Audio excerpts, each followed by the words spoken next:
السلام عليكم. أنا منيرة من منو دي اي واي، واليوم إن شاء الله راح أسوي لكم قهوة سعودية وتحضيرات قهوة يوم الجمعة. إن شاء الله يعجبكم الفيديو، لا تنسوا لايك وشير سبسكرايب، ويلا نبدأ.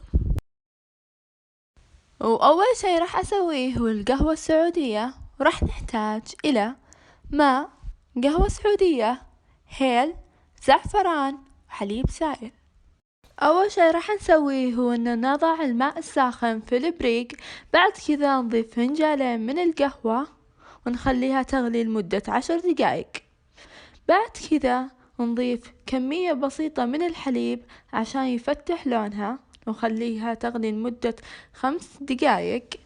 وبعد كذا نضيف ملعقتين من الهيل وربع ملعقة من خلطة الزعفران.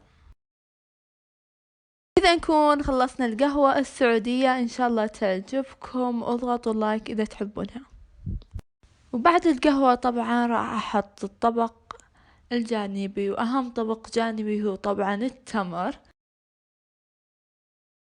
وطبعا ما تحلو الجلسة بدون شوكولاتات، فقررت أحط 2 باسكت من الشوكولاتة لأنها أهم شي في القهوة بالنسبة لي.